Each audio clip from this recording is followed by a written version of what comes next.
Well, welcome back, everyone. Again, Dr. James Broomall of Shepherd University, joined by Christian Webb. And here we are in downtown Front Royal, Virginia, which historically was referred to as a very quiet community by both northern and southern observers.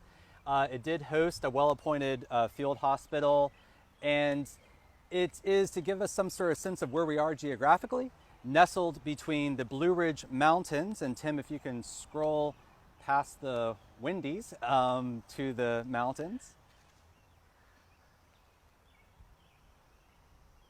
And to my right rear, Massanutten, which is out of view, but which you recall, of course, from our earlier video when we were north of Middletown. Both the north and south forks of the Shenandoah River are likewise just about 2 miles to our north. And if you haven't been here today, Front Royal is a lovely community, a hub for hiking, canoeing, and kayaking. And so this is one of those really kind of neat destination points. But with that, I'm going to turn it over to Christian, who's going to introduce us into another phase of the battle that unfolds before us.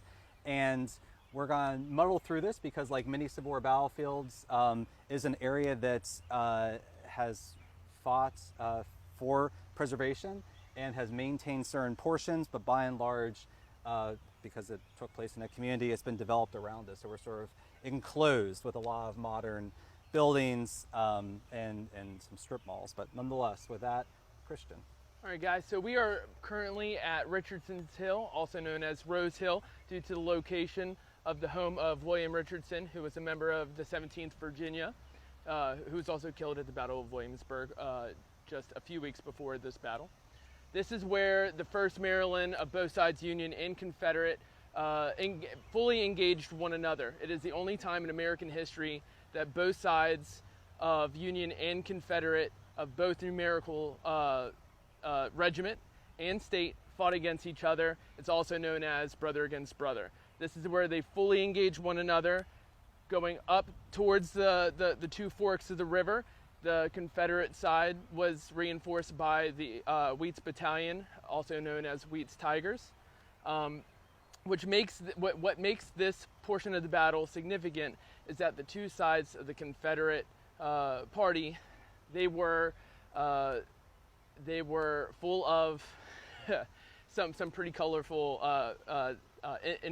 individuals. Let me pause you there, actually, because I think it'd be worthwhile for our viewers. The Louisiana Tigers, as they're known, take on a pretty big reputation, an outsized reputation in some ways. They're going to be prominently displayed upon the field of battle at the Battle of Antietam, later in Gettysburg. But tell us a little bit about these Tigers, because why do they assume this huge reputation?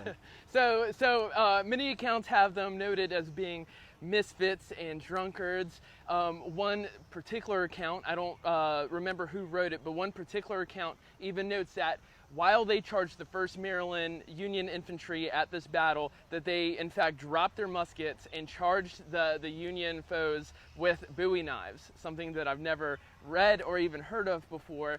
Definitely makes this specific engagement special. And these are, of course, the very large size knives that many Confederates prominently displayed in their photographs of 1861, but generally dropped as the war progressed. But yet we have these so-called ruffians. Definitely an interesting thing to learn. And again, one thing that is definitely mentioned in this battle very commonly is the brother against brother practice, with the 1st Maryland Infantry Confederate, 1st Maryland Infantry Union going up against each other. And even after the battle, after the Union had surrendered to the Confederates, both parties knew each other and exchanged, messages with one another. They grew up together, and that made, this battle important to them. And that makes the state of Maryland even more important to the Civil War going forward. Happened all here at Front Royal.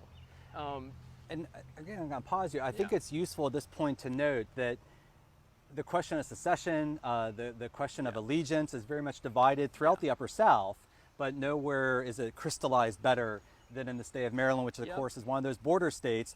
But it is worthwhile to note that while Virginia will ultimately mobilize over 90% of its white men between the ages of 18 and 35, 46 of the counties will eventually break Yeah. off, forming the state of West Virginia, which will be admitted into statehood in June of 1863, which will reflect to us that the question of secession is very much even up in the air for Right. large sections of the western counties of the state. Again, what becomes the core of Virginia mobilizes an unprecedented number of white men. Right. But the question writ large is one that is heavily debated in the Right. winter and spring. And eventually it's not until, of course, late April 1861 that Virginia will declare secession. Right. And another thing to know during this battle is that Kinley is finally getting word of what's going on. Colonel Kinley being the commander of the Union forces here at Front Royal. He knew little about what was going on in the beginning stages of the battle. At this time, he's finally hearing about the Confederate forces coming through Front Royal, sweeping the town, pushing back his forces out of town towards the river. And so what he does is he calls upon the 5th New York Cavalry from Strasburg, and they reinforce the 1st Maryland Infantry behind us at Richardsons Hill. And while this is going on, Turner Ashby is out on Strasburg Road, about 5 miles west of here, and he is given the task of cutting the telegraph lines. So then this action can be completely unknown to Washington, D.C.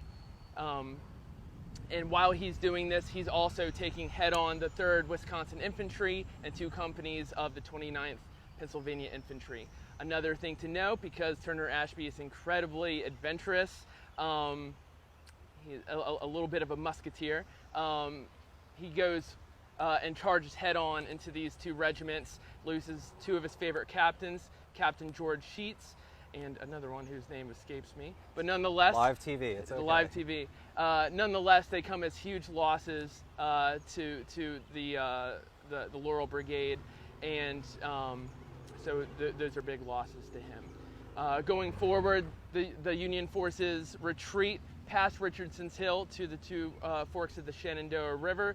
The Confederates will push them and advance to their front, and then Colonel Florney of the 6th Virginia Cavalry will come from Cedarville and cut off their retreat and meet them over at the McKay House in present-day Cedarville, Virginia. And that's where we will head to next.